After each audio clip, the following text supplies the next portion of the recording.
Welcome back. Today is April 15, 2026, and we are joined by Larry Johnson, a former CIA analyst who now publishes at Sonar 21, and I will leave a link in the description, which I highly recommend. So thank you very much for coming back on the program. I always enjoy our conversations. Glad to hear it. And let's start with the Strait of Hormuz, because, yes, well, we are in a ceasefire, at least so we're told. Yet a blockade has been put now on Iran's ports, which is an act of war, which is a strange escalation to do during a ceasefire. And yeah, it tends to be brought into the conversation by spokespeople at in the White House, even at the same time as they're saying we're abiding by the ceasefire. So it's unclear what the ceasefire means, but at least they're not shooting at them, it appears. Right. But what is the likely success of this blockade? Because from what I understand, they have to keep a fairly safe distance, and the waterway is not narrow when you go this far down south. Yeah. So this is all, it's like a Japanese kabuki theater. It's very stylized, very scripted. The U.S. has a version of what's going on. They are stopping every ship. There's not a ship getting out. Boy, they've got it locked down tight. Meanwhile, the other reports indicate that, ships are, that Iran's allowing ships to leave, and those ships are not being stopped. The people that are in a position to know what's actually going on described it as, one described it, he says, it's like a security guard at a mall.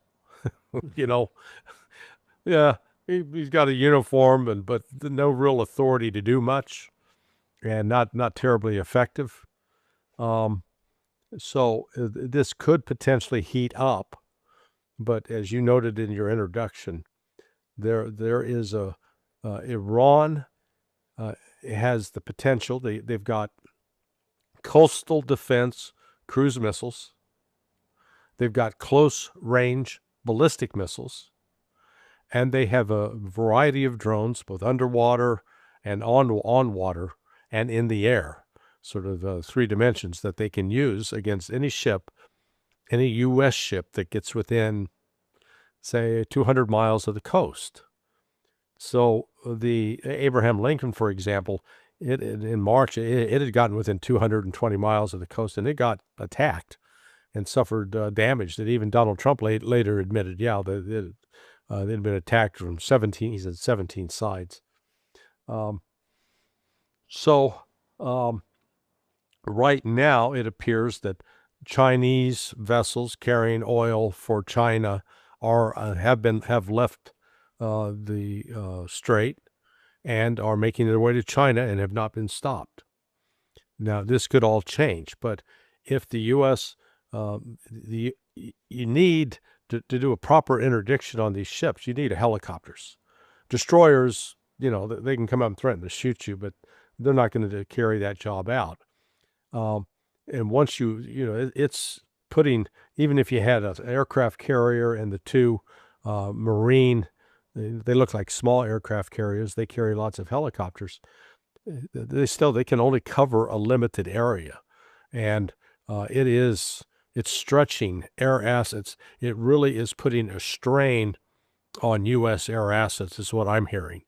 That both the maintenance costs, the stress, the time up in the air, and then it's not easy to figure out where ships are.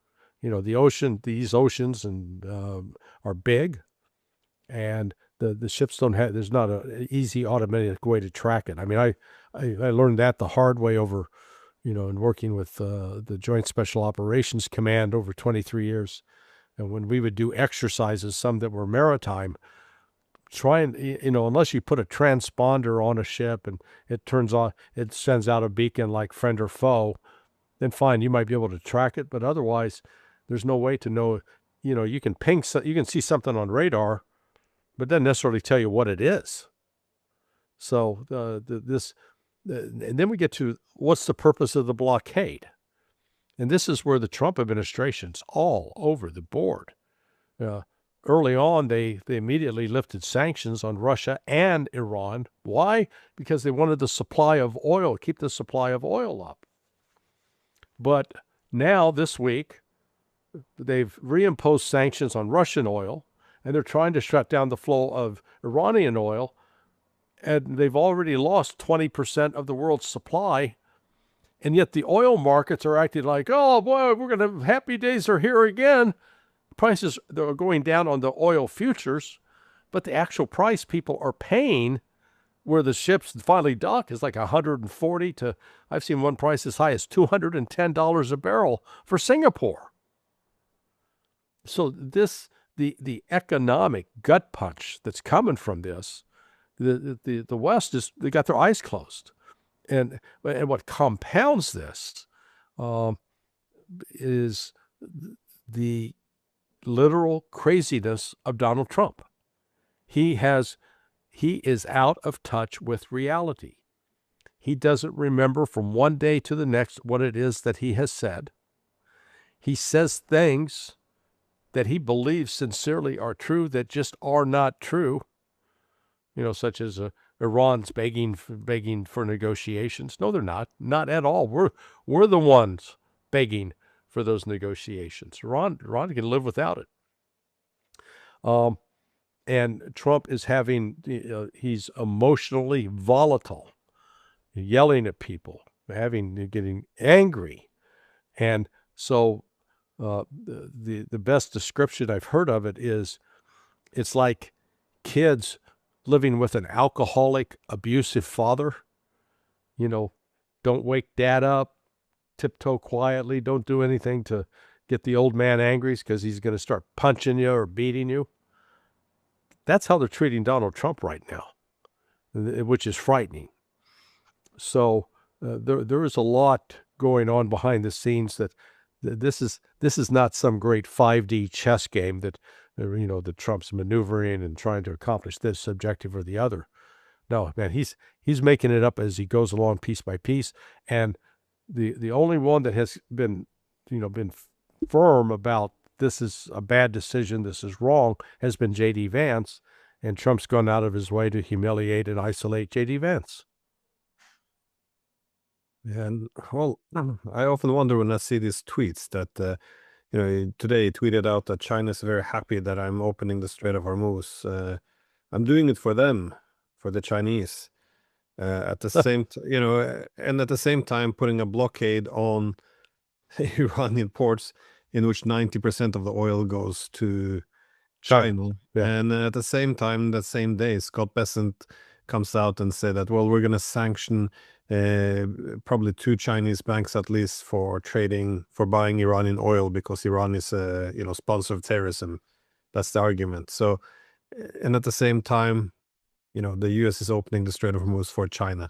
I mean, I don't know who the audience is for this, though. I mean, the Chinese are not sitting there going, "Oh, well, wonderful, how kind." I mean, is it for the MAGA cult? I mean, it's hard to see who this is for.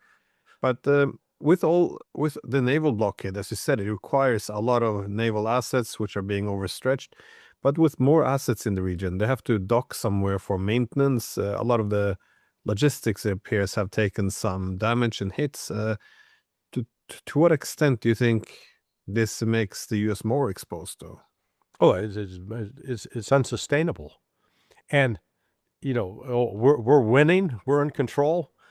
Then why is the George H.W. Bush carrier sailing along the west coast of Africa to get to the Persian Gulf region? Why didn't it take the shortcut and come through the Med, down the Suez Canal, and then through the Red Sea? Because they're scared to death that they'd get sunk by the Houthis. Scared to death. That's the reality. And you bring up the excellent point about where they're going to get the maintenance and service for these ships, if nothing else, to be refueled, refitted. That's Diego Garcia is really the closest base. The United States has got itself in an unsustainable military operation. And so what's going on is the Trump's pronouncements. Everything is being done for the American audience. Just to give us, hey, things are cool, things are all right, don't worry, it's all great. But the reality of what's actually unfolding out there is something else. And meanwhile, like they're attacking China. Yet we've seen in this week, end of last week and into this week, China and Russia have stepped up their activities in trying to broker a peace, working with the Saudis, working with the Emiratis, working with the Iranians. Russia approached Turkey. The Turkish foreign minister signed on board. Yeah, we'll do that. So there's actually work around the United States. Ignore the United States as not being relevant any longer. But to conduct these air assets that are required and the naval assets required to try to do an interdiction, it's going to get stressed out. And if to be the most effective at it, they've got to be close into the Iranian shore. But the closer they get, then the more vulnerable they are that if this war kicks off and goes hot again. Right now we have a ceasefire that's in effect until Monday. Pakistan is undertaking significant efforts right now to try to get the negotiations back on. J.D. Vance, I've learned, he was the one that had agreed to the Iran's 10-point peace plan, or 10-point plan for negotiations, restarting negotiations. Trump then, under pressure from all of his Zionist donors, then backed away and said, we didn't accept any of that. They were actually making some progress until Vance was basically told, shut up and come home, stop talking. But now the realization about the economic effects, the negative effects on the U.S. economy and the global economy, it's starting to hit home. God, the more I watch this Scott Bessent, the more I dislike the man. I mean, he just, you want to just go and punch him in the face. He's such a Weasley, oily character. They tried to pretend that things are great, and things are not great. It's anecdotal, but one of my neighbors is a rancher, so he's got a ranch 20 miles outside of where we live. But he was commenting that he's had to pay, the price of diesel is up over $2 a gallon. So, that's adding almost 40% to his fuel costs. Fertilizer is triple the cost. And then on top of it, he needs to buy, we've had a drought in Florida. And so the hay, the grass that normally would feed cattle hasn't grown. So he's had to purchase hay, or trying to purchase hay. He says it's very difficult to come by right now. He said last year he bought 40 bales of hay, $40 a barrel per bale. So that's you get it's now $90. So it's more than doubled in price. And instead of 40 bales, he needs 90. So he's now up to $3,600 as opposed to $1,600. So again, almost more than double the price. And he says, I'm in the red. That's happening to farmers and ranchers across the United States and around the world. So what we're looking at here is the beginnings of what's going to be a collapse of the global food system, potentially. I mean, it could get that serious. So this is very, the Trump administration is a bit like Nero fiddling away while Rome is burning. They've not putting out the fire, and instead the policy moves are, as you pointed out, they're completely contradictory. 1 minute, oh, we don't need who cares about the Strait of Hormuz? We don't need it, said Trump.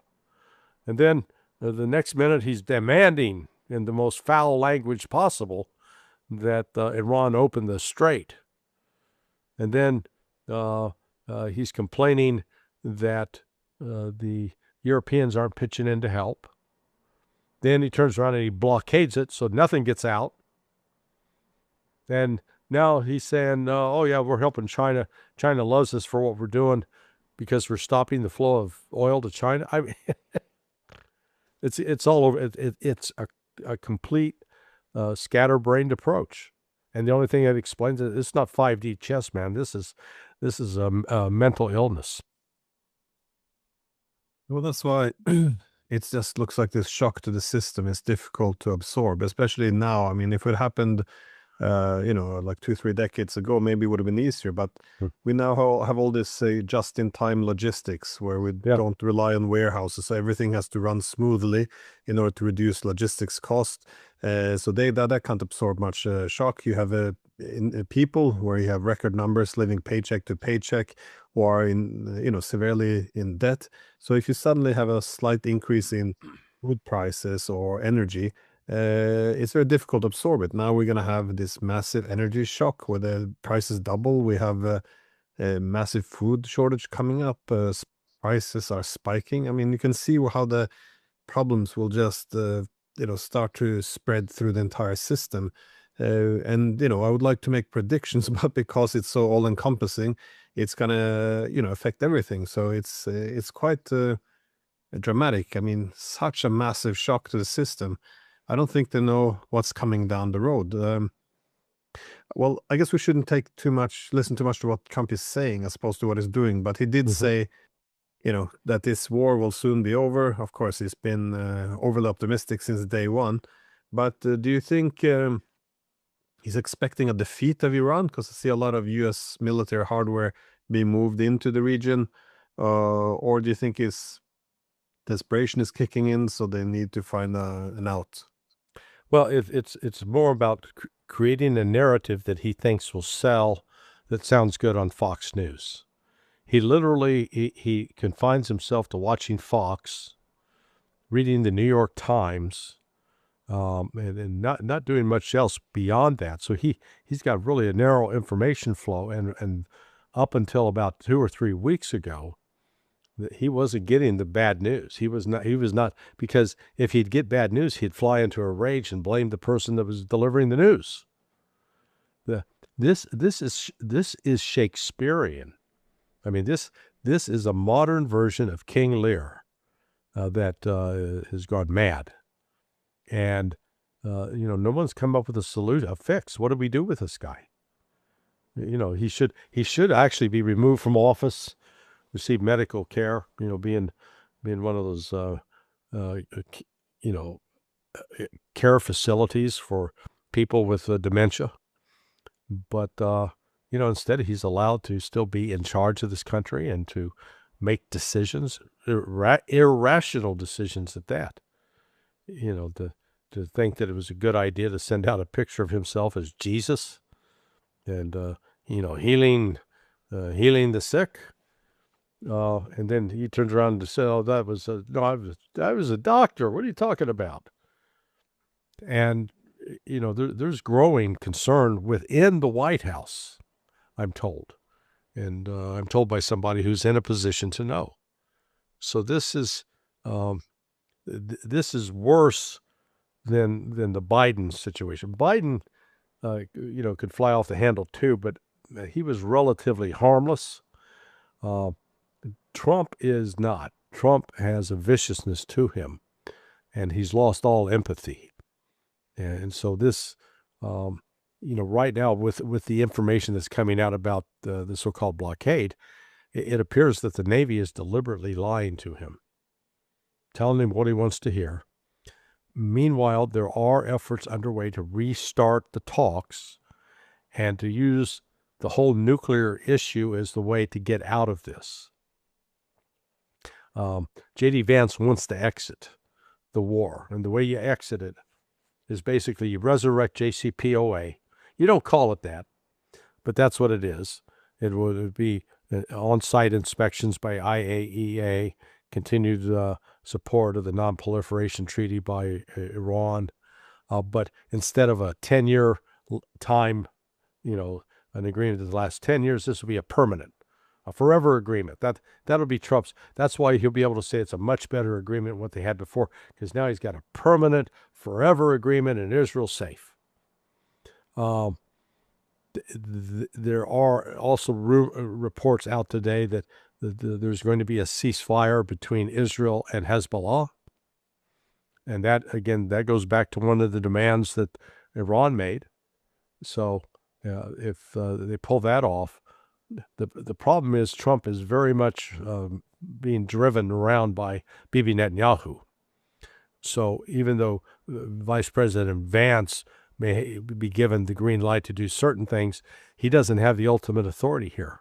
And Trump's decisions are very mercurial. One day he's in favor of it, and the next day he's opposed to it.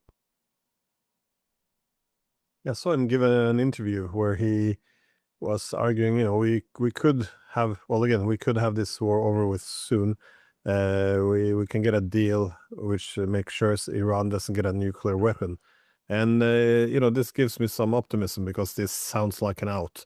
I mean, if this was the goal, Iran not to have a nuclear weapon, they could have kept the JCPOA. They could have easily got another agreement, something with, commitments plus transparency, something they can verify. But it's the fact that it was first linked up to these other issues, that is on limiting its ballistic missile program, or decoupling from its regional partners. All these things were also had to capitulate its conventional deterrence. So I thought, this could be a sign of optimism. On the other hand, I always blame myself when I listen too much to what Trump is actually saying. It's more interesting to see what he's actually doing. But otherwise, he's pushing a narrative, though, the victory narrative. And he always refers to how many leaders he's killed, the infrastructure destroyed, the military targeting, which has been diminished. How do you see this, though? Because does he genuinely, is this a selling point, or do you think he genuinely believes that a lot of killing equals victory? Because I thought, the forever wars in the Middle East, the one thing they proved is the U.S. can have all these tactical victories, but it doesn't win. Right. I mean, it's or do you think he's not appreciating this, or is it, again, he's just selling a war? Well, he's telling what he's being told, or he's repeating what he's being told. And so the Pentagon through Hegseth, they're basically lying to him. They're not giving him the true picture of what this conflict actually is. So they get the tout, we've blown up this and we've blown up that. Meanwhile, they're not reporting the Iran has rapidly rebuilt, repaired several of the sites that we thought we, quote, had destroyed for 20 years that are now back in operation. And what I am hearing is within military circles, the planners, they are extremely concerned about new weaponry that China has introduced. Now, they're out saying, China's promised Trump that they're not introducing weapons. Well, I'm not sure that China has even said that to Trump, but even if they said it, they're not doing it. They're doing the exact opposite.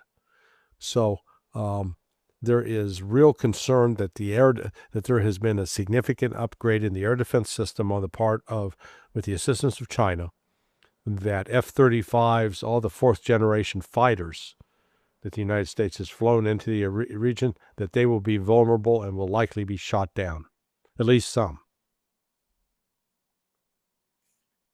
Yeah, I've seen some reports of Chinese aircrafts delivering unknown material in Iran. I'm assuming that these are weapons. And I didn't take the Trump's comment that serious about China's promise, because it looks like Trump and the Chinese essentially want the same thing.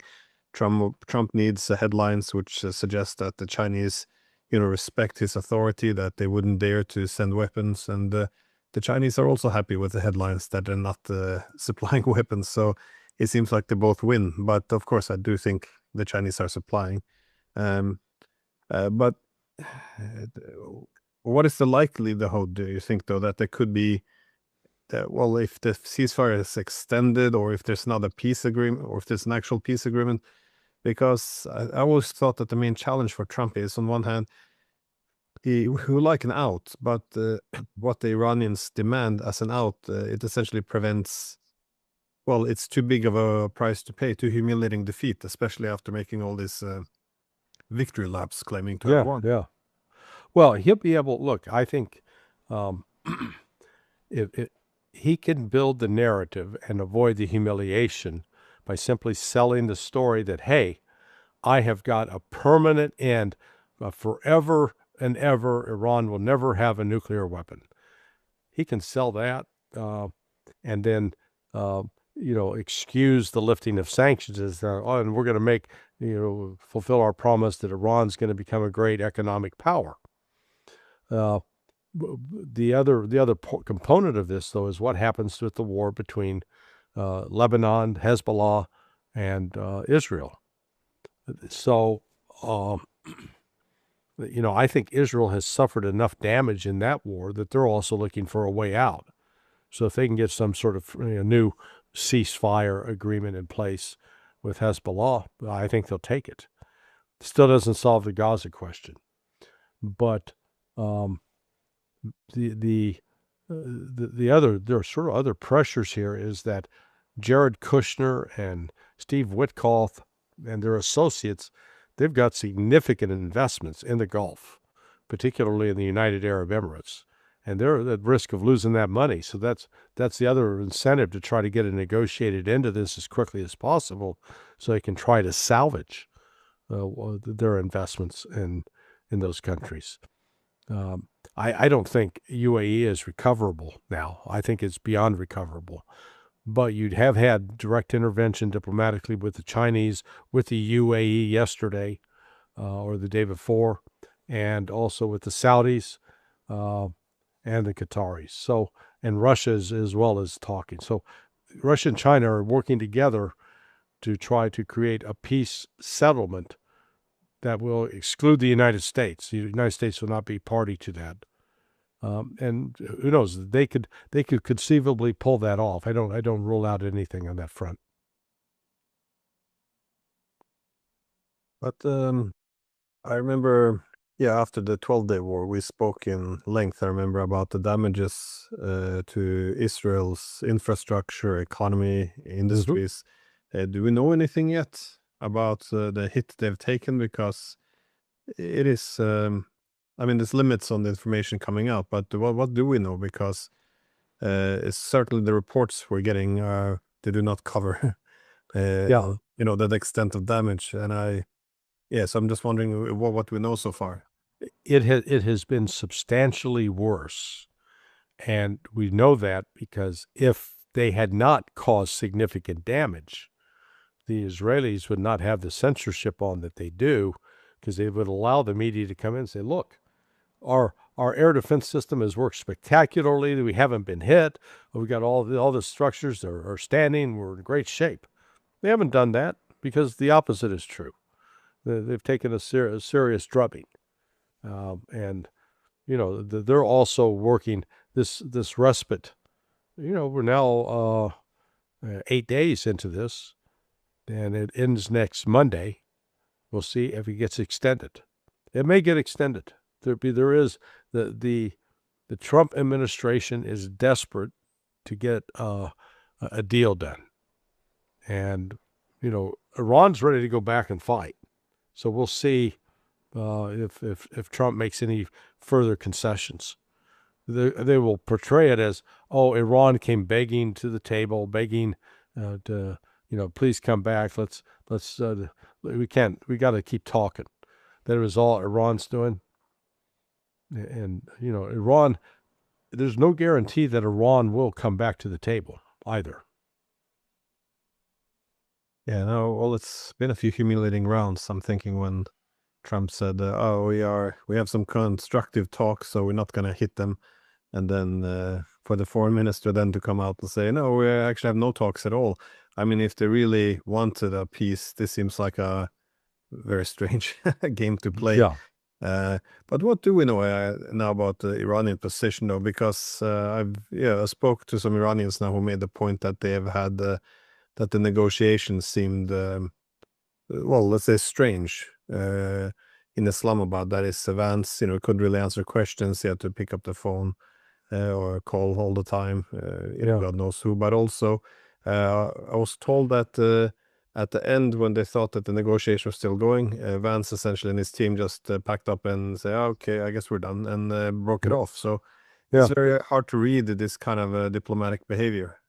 Yeah, that was I think the most telling part from Professor Morandi, that it didn't have the courtesy to say, "Okay, hey, listen, folks, Foreign Minister Arachi, we've just got to recognize we're at an impasse.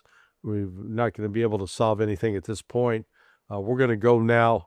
We're going to go back and brief President Trump, and maybe we can get together next week or the following week to try to see if we can make some more nothing like that. It was just, okay, we're out of here. And, the Iranians wake up and say, where'd the Americans go? Oh, they beat it. Now, when I first heard that, I sent Professor Morandi a note just saying, hey, I hope you guys are talking to the Russians or the Chinese about having them fly you back to Iran. Because if you're at least under Chinese or Russian protection, they won't try to kill you. Whereas if you're flying on an Iranian airplane, they'll try to. I wouldn't put it past them to try to shoot you down. I guess what happened is they flew on a Pakistani flagged airline back. That prevented Iran from being attacked by Israel. Yeah, it's so strange that this is a new thing, killing leaders and negotiators. It's it became normalized a bit too quickly, I feel. But it's going to make it very difficult to have diplomacy in the future. Indeed, the fact that this wasn't the argument, I remember in this Washington Post article that, this should be a form of deterrent. If you don't agree to our deals, we should kill the negotiators personally. Like this is very. It doesn't look like a good, stable peace agreement can come from this. Right. But overall, though, where do you see this conflict going now? If the blockade's not going to work, the negotiations are moving forward, the military capabilities are built up. I mean, are we going just back to war? I think that's where we're ultimately headed.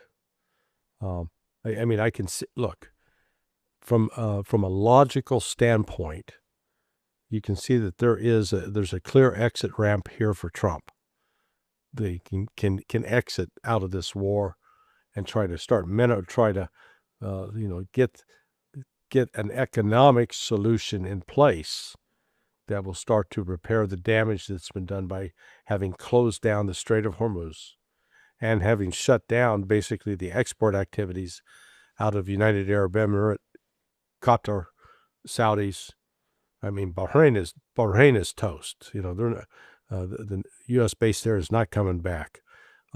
Similarly, Kuwait has suffered some significant damage that may be unrecoverable. But just because we can see the logic in that, let's solve it. The pressure that Trump is under from Bibi Netanyahu is significant, and he's shown that he's unwilling to really confront them and say, look, the United States is going to chart its own path forward. And this leaves unresolved the situation in Gaza. It leaves unresolved the situation in Lebanon. And, I had to go back and look. I didn't realize it, but this Lebanese war has been going on now for 51 years. The civil war in Lebanon between the Christians and the Muslims, the Shia in particular, got kicked off back in 1975 when the Phalangists, this Christian sect, attacked and killed about 35 Shia civilians. And boom, civil war was on, and that raged until it was sort of truce in 1990, but now in the ensuing 30 years, we still had these constant flare-ups. So 2006, Israel again invades southern Lebanon. There were bombings in Beirut in the 90s. So the conflict has never really gone away. And now in this latest round, Hezbollah's holding its own and inflicting serious damage on Israel, which Israel can't sustain. So I could see the efforts to bring a peace. But to come back to what you said, let's look at what Trump is doing. Is Trump telling U.S. military units, okay, start withdrawing. Let's pull back. We're gonna scale down. No, just the opposite. Let's send more. We're ramping up. Now, I think the debacle that happened surrounding the rescue of that downed pilot or the crew member from the F-15 2 weeks ago, I think that has finally persuaded both the Pentagon and the White House that any kind of ground operations out of the question. Just too dangerous, too costly, too unpredictable. So they're going to continue with this economic pressure. One school that's advocating the complete blockade of Iranian ports believes that if we shut down their ability to send oil out, it will ultimately damage their ability to produce oil, and then they'll be in a crisis. They won't have any income, and then they'll implode. And there are some within the Trump administration that give that very serious credence. I think it's crazy, but that's what they're pushing. But could that be the goal of the ceasefire, though? That is just to lower the intensity, because as the war is going now, the United States is using they're using all these expensive interceptor missiles. Their assets in the Gulf states are being attacked. Israel's getting attacked. So this high intensity war doesn't really work in U.S. advantage. But if one can call a ceasefire and then at the same time begin to gradually bleed the Iranians instead, putting some, blockade on their ports, which would also hurt the Chinese. Essentially have try to assert some escalation control. A little bit like what was achieved in Ukraine, where essentially NATO countries can fire their missiles at Russia and then pretend it's Ukraine, and Russia can't respond. Something similar that allows them to begin to drain and mow the lawn, if you will, in Iran without Iran being able to respond in a significant way. Or do you think it's delusional that such a blockade can be enforced properly and Iran would not retaliate in some way? Yeah, no, I think it's delusional on their part, because the blockade of the ports is not Iran's only outlet. In other words, they can go through Turkmenistan. They can go through. So there are roads in to. It's not their only access to the outside world. Now those ports, volume wise, it can have an effect. But again, I don't think the United States has got the naval power in place to really stop it completely. And particularly if they start using the Chinese. Chinese have signaled very strongly that they're not going to put up with this. And that if any attempt by the United States to interfere with Chinese maritime traffic is going to be resisted. How so, though? What are the Chinese saying? Oh, they say they would treat it as an act of war. So,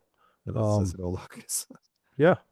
So, I mean, and I know that the U.S. military planners, that's the last thing they want, is to be, to get into a war with China, because I think it's now pretty apparent the United States wouldn't last 2 weeks with China if they actually got into a full-blown war, because we simply don't have the strategic depth. We've drained our inventories of key weapon systems, THAADs, Patriots, the PAC-3 batteries. JDAMs are way down. JASSMs that we've used extensively, way down. Tomahawks, way down. And then you get to the supply chain problem, which China controls. to rebuild some of those weapon systems, you need the rare earths that China is not providing now, and we don't have a good alternative to go to. Yeah, it looked like, yeah, if China, not if, well, given that China is the main peer competitor of the United States, and ever since the days of Obama back in 2016, at least the goal was to pivot to Asia to contain. None of what's being done now by Trump seems to make much sense. I mean, when he came to power, he suggested, "I'll wrap up the Ukraine war. I'll I'll end the forever wars." I mean, all of this made sense if the objective was to transfer the resources to the Western Hemisphere in East Asia. But now that the US is still fighting in Ukraine, at least, selling weapons, it's, still has its intelligence assets there, and now also doing this forever war with Iran, it's hard to see how the wider or larger strategic objective, in this massive shift of power can actually be achieved. It's very strange to watch, given that it looked like Trump had a very, strategic outlook when he came in, and how little it corresponds with his actual actions. But let me just ask a last question. How do you think, what will be the wider consequence of this? I mean, of course, energy crisis, we may have food crisis, but without a crystal ball, what do you think are likely developments we might see from this war? Look, we're trying to figure out what the hell are they going to do. It's going to be the U.S. is losing influence in the Gulf. It basically promised all these Gulfies, hey, we got your back, we can protect you. You sign up with us, we'll protect you. Well, it turned out they couldn't protect them. They've been the most bizarre actions and behavior is that of the UAE. They are the most virulently opposed to Iran, and they've taken the biggest beating of all the with maybe the exception of Bahrain. The Saudis are still they're playing a double game. They're still trying to stay in bed with the United States, but they're under pressure to seek an accommodation with Iran. So they just announced that the pipeline that flows to the Red Sea that had been sabotaged. They already hit the other day. They've now repaired it. They're flowing. The oil's moving again, but they don't move that much oil. I mean, it made just like 7 million barrels per day, which, sounds like a lot, but it's not a lot. It's still 50% about what they were putting out before. And it's still vulnerable that if this war goes hot, the Houthis will take out that port, that terminus. So the ability of the United States to dictate the future of that region is limited. The power of the U.S. dollar is going away. We saw the auction for Treasury bills. It was it dropped in terms of percentage of foreign buyers. So the Fed had to step in and buy up that amount. So I think you're going to see an expansion of Chinese and Russian influence throughout the Gulf, and I don't see Iran backing off from using, let's say, charging a user's fee. If you come into the Gulf, you're going to have to pay a fee. One way that they're going to recover and pay for the damages that were done as a result of this war launched by the United States and Israel. So Trump's erratic behavior he's not going to get better. In fact, we will see further deterioration. I honestly don't know if he'll make it to the end of his term, because his behavior is so odd, and it's creating real concern now in Washington. So that's going to be at play. Yeah, the ability to lead, the seeming personal meltdown, the collapse, or not collapse, but the divisions within MAGA and decline of his administration. I think all of this is, creating a lot of panic and desperation, which is not what you want to see in the president at war. But here we are. Well, and the news about the midterms, it's the prediction markets, the poly markets, as they're called, they are growing, showing a growing probability that the Democrats are going to sweep not just the House, but the Senate. And they could have as many as a majority of 54, 55 senators, with the Republicans losing well over 10 seats.